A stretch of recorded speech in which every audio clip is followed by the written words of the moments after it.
नमस्ते बिटिया, हमेशा खुश रहो बिटिया।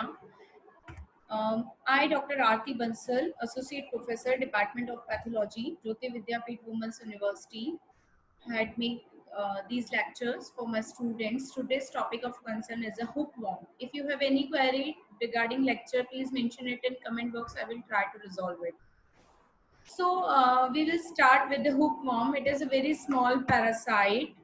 Uh, This is also called the Ancylostom duodenale and Nicator americana. Both have come in this category.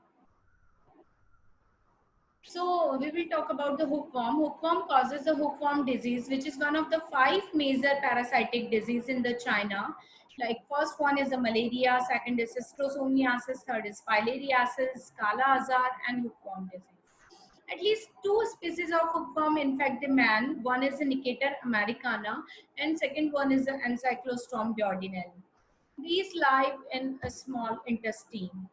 We will talk about the morphology first. In the adult of the Ancylostom duodenale, they look like an old peace thread and they are about 1 centimeter. They are white and light pinkish when living. Female is slightly larger than the male and male's posterior end is expanded to form a copulatory bursa. Eggs, if we will talk about the eggs, they are 40 to 60 multiplied by 60 micron in size, oval in shape, and shell is thin and colorless. The content is 2 to 8 cell.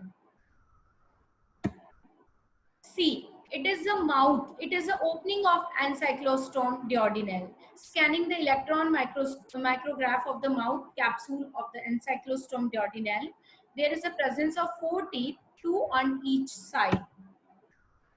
And this is a bursa, copulatory bursa in male Ancylostom duodenale.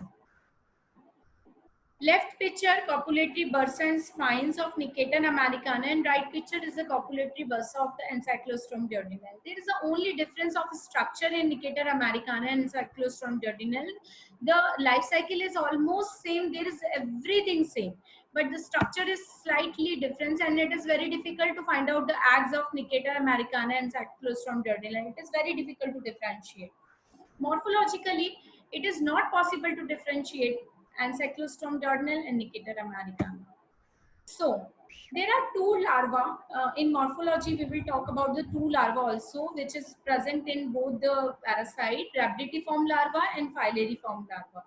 In rhabditiform larva, the size is 200 to 400 micron, long buccal cavity, rhabditiform esophagus, very small genital and pointed tail end. In filariform larva, this is slightly bigger than rhabditiform. The size is 600 to 700 microns, cylindrical esophagus, 1/3 of the body length and sharply pointed tail. So this is the only difference. And these are the morphological difference between these 2 species. Ancylostom is slightly larger than americana. Shape is single curve, look like C. But in Nicator americana, double curves are there and this is look like a S. Mouth, in mouth 2 pair of ventral teeth and Nicator americana there is 1 pair of ventral cutting plates. Copulatory bursa is circle in shape but oval in americana. Copulatory spicule is 1 pair with separate ending and in Nicator americana it is 1 pair of which unite to form a terminal hooklet. Caudal spine present in duodenum and americana there is no caudal spine. Vulval position in Ancylostom duodenale it is post-equatorial and in americana it is pre-equatorial. So now we will talk about the life cycle. The final host is the man. Infective stage is the larva 3 or this is called the filariform larva. The infection route is by the skin and the food, blood and tissue fluid. Uh, through them they will get infected. In fact, they will get infected man. Site of inhabitation is the small intestine. Lifespan is about around 15 years and Nicator americana it is about 3 to 7 years. Blood lung migration, there is blood lung migration. I will let you know when I will explain the life cycle. Skin, cavum, right heart and lung.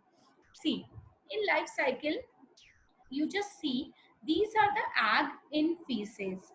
These eggs when releases into this fecal matter in the soil, it multiply inside, cells will multiply inside and form the rhabditiform larva. This rhabditiform larva is present in soil.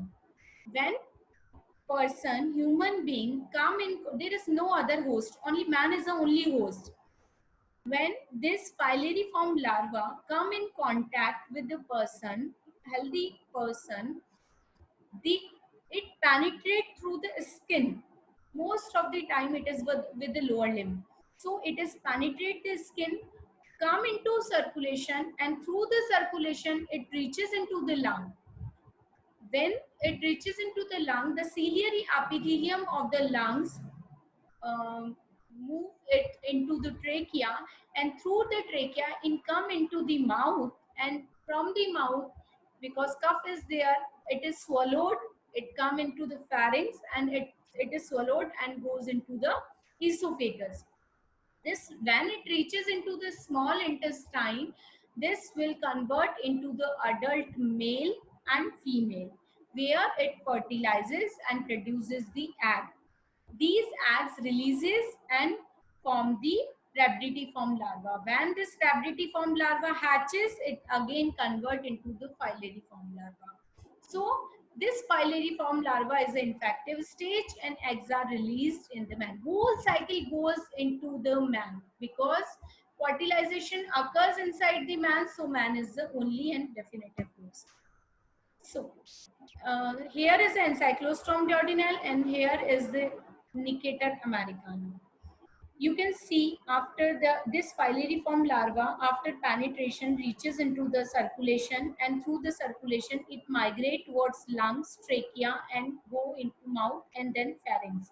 From the pharynx it come into the stomach, then intestine and jejunum, ileum, and goes into the large intestine. In jejunum it will again, in the small intestine they will again mature and converted into the adult form. Here they fertilizes and releases the egg, which again goes into the soil and form the rhabditiform larva, then filariform larva, and again infect the healthy person. Thus the cycle repeated again and again.